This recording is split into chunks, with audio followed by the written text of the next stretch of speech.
Hello friends, welcome back to our channel. இந்த வீடியோவில் பார்த்தீங்கன்னா நம்ம ஹெல்த்தியான ஒரு ரெசிபி கேக் தான் வந்து பார்க்க போகிறோம்.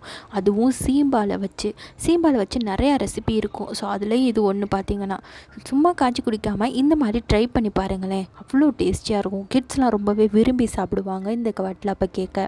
ஸோ இந்த சீம்பாலை வச்சு எப்படி செய்கிறதுன்னு வாங்க பார்க்கலாம். இதுக்கு பார்த்தீங்கன்னா நான் ஒரு கப் அளவுக்கு சுகர் எடுத்திருக்கேன். அது கூட சால்ட்டு, அப்புறம் ஏலக்காய், பாதாம் இதெல்லாம் தான் எடுத்திருக்கேன். சுகரை பார்த்திங்கன்னா நம்ம வந்து அரைச்சிக்க போகிறோம். அது கூட பார்த்திங்கன்னா நம்ம உப்பு, ஏலக்காவையும் சேர்த்துக்க போகிறோம். ஸோ இதை சேர்த்து நல்லா பவுடராக வந்து அரைச்சிக்கணும்.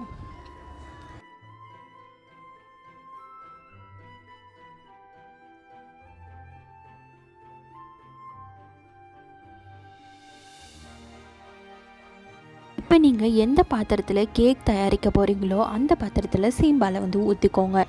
ஸோ நான் இந்த பாத்திரத்தில் தான் கேக் தயாரிக்க போகிறேன்.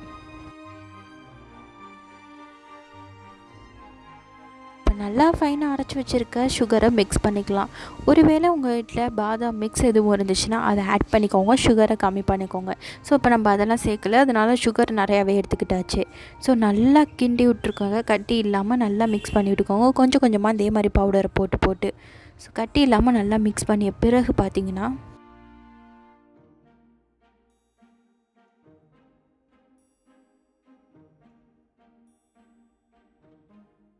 இப்போ பார்த்திங்கன்னா ஒரு 4-5 சாஃப்ரானை நம்ம வந்து சேர்த்துக்கலாம். இது கூட இது பார்த்திங்கன்னா சேர்த்திங்கன்னா உங்களுக்கு நல்ல மணக்கும், டேஸ்ட்டாகவும் இருக்கும். ஸோ அவ்வளோதான்.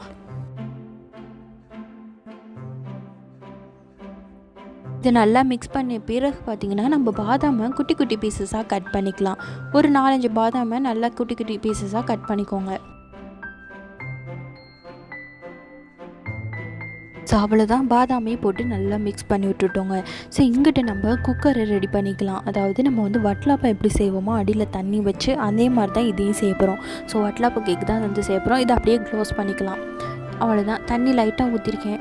இது ஒரு 15 நிமிஷம், ஒரு 10 நிமிஷத்துக்கிட்ட நல்லா வேகட்டும். அப்போ தான் நல்ல ஒரு ஸ்மெல் அடிக்கும், நல்லா வெந்திருக்கும். ஸோ அவ்வளோதான், க்ளோஸ் பண்ணிவிட்டு ஒரு 10 நிமிஷம் கழித்து பார்க்கலாம் வாங்க. கிட்டத்தட்ட ஒரு 15 நிமிஷத்துக்கிட்ட ஆயிடுச்சு. நம்மளுக்கு இந்த பாத்திரத்துலேருந்தே பார்த்தீங்கன்னா கேக் அவ்வளோ ஸ்மூத்தாக லேண்ட் ஆகுதுங்க. ஸோ இதில் பார்த்தாலே உங்களுக்கு தெரியும் எவ்வளோ அழகாக வருதுன்னு. அவ்வளோ டேஸ்டியாக இருந்துச்சு கேக்கும். பார்த்திங்கன்னா உங்கள் கிட்ஸ் எல்லாம் ரொம்பவே விரும்பி சாப்பிடுவாங்க. இது ரொம்பவே ஹெல்த்தியும் கூட. கேக்கை பாருங்கள் எவ்வளோ அழகாக வந்திருக்குன்னு. இதை நல்லா ஆற வச்சு ஃப்ரிட்ஜில் வச்சு சாப்பிட்டிங்கன்னா இன்னும் டேஸ்டியாக இருக்கும். ஸோ நம்ம வந்து கட் பண்ணுவோம் வாங்க.